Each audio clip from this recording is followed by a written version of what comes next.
Inflation is really getting out of hand. Who would have thought that central banks supercharging consumer demand at a time when global supply chains were crippled from the effects of the pandemic would lead to such prohibitive and persistent inflation? After all, this was all meant to be transitory, right? 85% of US consumers are concerned about the effects of rising inflation, and rightly so. For months, consumers have been paying record prices for groceries, gasoline, airline travel, and many other outgoings. The stock market has been hammered by the effects of rising interest rates and the ever-present fear of a recession. 401ks and IRAs are down, emergency funds are at unsatisfactory levels, and overall consumer sentiment about the economy is poor. To make matters worse, the latest inflation data from the US makes for somber reading, and that's what we'll be discussing in this video, as well as what the data could mean for US consumers going forward. Prices in the US increased by 9.1%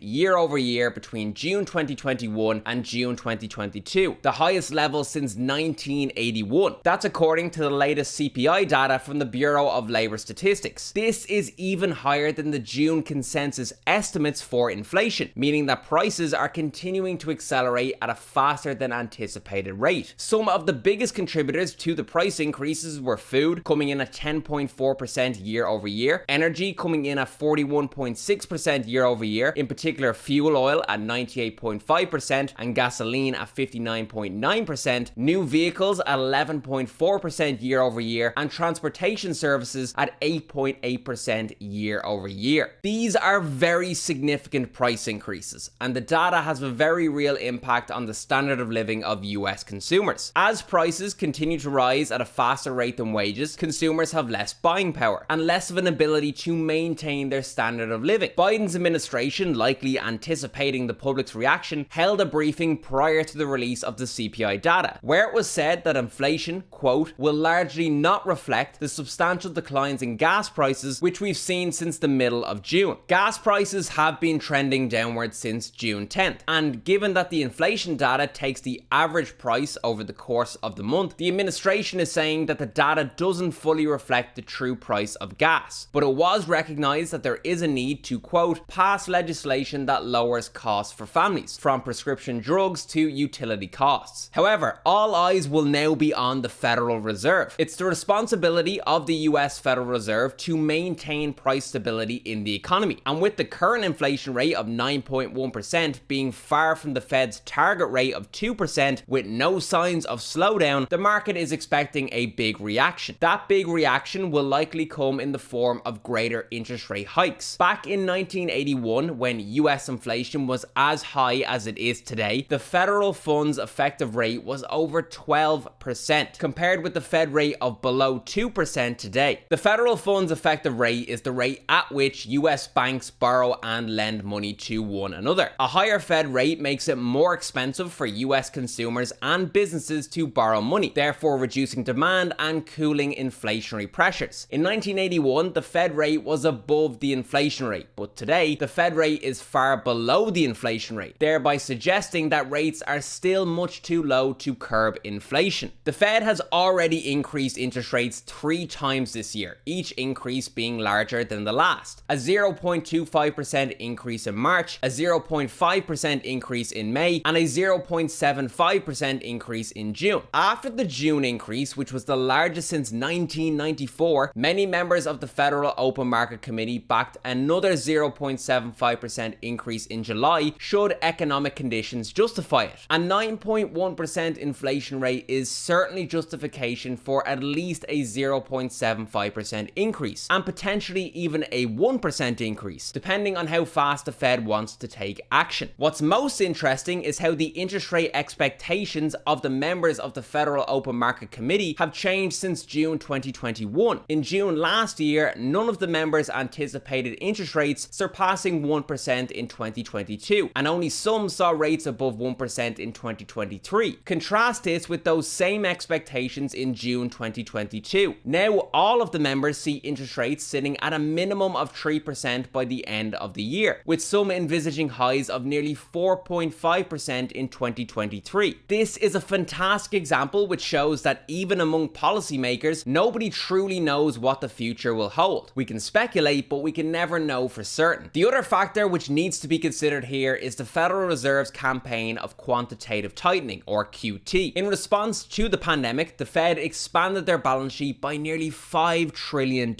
made up of over $3 trillion worth of US government bonds and over $1 trillion worth of mortgage-backed securities. This is what's known as quantitative easing, and it's a form of unconventional monetary policy which central banks use in order to encourage banks to lend money and consumers and businesses to borrow money. Quantitative easing, in combination with rock-bottom interest rates and stimulus packages, is what ignited the consumer demand, which ultimately resulted in the inflation we're seeing today. So much quantitative easing was used that the Fed ended up owning 25% of the entirety of outstanding US government bonds. Naturally, quantitative easing was stopped as a measure for curbing inflation, and now what we're seeing is quantitative tightening, which is effectively the opposite. The Fed will stop any reinvesting activity and will likely become a net seller. The problem is that we don't really know the full extent of the impact that quantitative tightening will have on the market. A Fed study published in June estimated that a $2.5 trillion drawdown in the Fed balance sheet will be the equivalent of a 0.5% increase in interest rates, though some commentators argue that the effects could be much more drastic. What consumers and businesses are most worried about is the Fed's policy changes sending the US economy into a recession. 70% of Americans think that a recession is all but inevitable, and that's not surprising given what we discussed with respect to the Fed's monetary policies around interest rates and quantitative tightening. Higher interest rates makes borrowing money more expensive, which reduces the demand for goods and services, which lowers corporate output and by proxy economic output, thereby leading to a recession if the percentage decline in gross domestic product, or GDP, is large enough. However, the US recession might technically already be here. According to Bloomberg Economics' Nowcast model, US GDP might have contracted in the second quarter. If true, this would be the second consecutive quarterly contraction of US GDP in 2022, after quarter one's contraction of 1.4%. Historically, 2 consecutive quarters of GDP contractions would have been considered an indication of recession. Nowadays, it isn't as black and white, and many factors are considered, including GDP, incomes, employment levels, and more. But safe to say, things aren't looking good. Bear in mind, there are still lots of unknowns here. First off, the US jobs market is still very strong. 372,000 jobs were added in June, and while this is lower than the monthly average of 457,000 for 2022, it's still much higher than historical averages. Conversely, during recessionary periods, we typically see a strong correlation to higher unemployment. The unemployment rate in the US is holding at 3.6%, so we would have a good indicator of a recession should that rate see a significant increase in the future. The Federal Reserve has said that they would be willing to accept higher unemployment if it meant a cooling of inflation, and again, that would all come about through higher interest rates. Then there's also the potentiality for a period of stagflation. Stagflation is used to describe the economic scenario where GDP growth is low, prices are high, and unemployment is high. The last time we saw stagflation was in the 1980s as a direct result of skyrocketing oil prices. Stagflation is different to a recession because economic growth isn't necessarily declining and inflation remains high. This is definitely something the Fed wants to avoid, given that the remedy for stagflation is more or less guaranteed to be a deep recession. It's a lose-lose situation. If you choose to deal with the higher prices by increasing interest rates, you'll worsen GDP growth and unemployment. But if you choose to deal with unemployment by reducing interest rates, you'll worsen inflation. Then there's also the relationship between oil and the dollar. You might have seen that the euro fell slightly below dollar parity for the first time since 2002. In other words, €1 is worth $1, when historically, €1 would have bought you significantly more dollars. That's largely due to the Federal Reserve being more aggressive with their monetary policies as compared to the European Central Bank, who are only set to start increasing rates this month. What does this have to do with oil prices? Oil prices are typically denominated in US dollars, meaning that as the dollar continues to strengthen as a currency, oil becomes increasingly expensive for countries who don't use the dollar. Because of this, it would be reasonable to expect a decline in oil prices in the future as the demand for oil falls due to higher prices. This could help cool inflationary pressures on energy costs. With all of that in mind, what does it mean for US consumers? Given the amount of uncertainty and speculation around monetary policy and future economic data, I think the the prudent thing to do is to prepare for a deep recession as if it were a guarantee. We recently made a video talking about 5 ways to prepare for the recession, which covers in detail the importance of avoiding debt, preparing for unemployment, effective budgeting, emergency funds, and consistent investing. Highly recommend checking that out if you're feeling anxious or uncertain about what you should be doing financially to prepare for the rocky times ahead. But in the short term, I think it's very important to not panic. It's very easy to get caught up in all the negative news around recessions, inflation, interest rates, employment numbers, the stock market, when in reality, this is all just part of the natural ebb and flow of the economy. Inflation and the rising cost of living is certainly hard to deal with as a consumer, but provided you understand the basics of good money management, there's no reason to panic. Recessions are a necessary evil in the grand calculus of the economy, and we all just have to trust that no matter how bad things get, the economy always bounces back. But I want to hear from you. What are your thoughts on the latest inflation data from the US? Are you worried about what the Fed will decide to do next, or are you cool, calm, and collected for the future? Let me know in the comments. So I really do hope you enjoyed the video here today. As always, if you did enjoy the video, please do let me know in the comment section below. Leave a like in the video, subscribe to the channel, and I'll see you in the next one. Cheers!